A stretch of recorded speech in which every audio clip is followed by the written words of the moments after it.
मला एकच तुम्हाला प्रश्न विचारायचा की मुंडेबाईंचं खरं खोटं पोलीस काढतील काय होत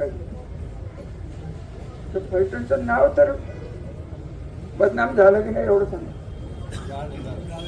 महिला बसल्यात, तुमच्या माहेरवरनं तुम्हाला फोन आलेला असतील की कसलं हे फलटण घरी असता तुझ्यापर्यंत पोहोचले काय सगळं घडतंय. तुम्ही जर डोळे दाखव हे बघा, अन्याय सहन करणारा अन्याय करणाऱ्याच्या डबल दोषी असतात आणि तुमच्या मागे मी आहे ना का घाबरत नाही.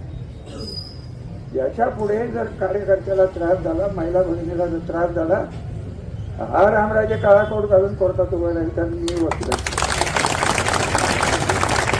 काय कळतं.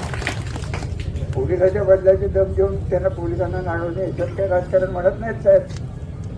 आणि हे सगळं झालं 19ला देवेंद्र फडणवीस, अजितदादा पवार, संजीव राजे, अनिल राजे आणि मी आणि ते जयकुमार गोरे साहेब आत्ताचे मंत्री आणि हे माजी खासदार एकत्र बसून 24ची इलेक्शन एकत्र करायची का. मी तेव्हाच विचारलं, तेव्हाही देवेंद्र साहेब म्हणले रामराजे मी थांबवून अजून काय तुम्हाला पुरावा पाहिजे. साक्षात आत्ताचे मुख्यमंत्री केस पाहायला माझ्या बाजूने होते त्या काळात, म्हणून मी परवाच्या केसमध्ये म्हणलं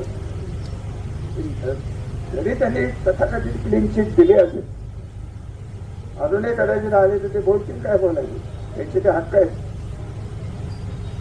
परंतु त्यांच्या न्यायबुद्धीवर माझा विश्वास आहे. त्याचं कारण या पद्धतीने मुख्यमंत्री सध्या वागतायत. अख्ख्या भारतात पसरलेल्या या भारतीय जनता पार्टीच्या बदनामीचं मूळ कारण सातारा जिल्ह्यात नाही. हे भारतीय जनता पार्टीला दोन जे भस्मासून इथं तयार झालेले आहेत त्यांच्यावर ते काय करायचं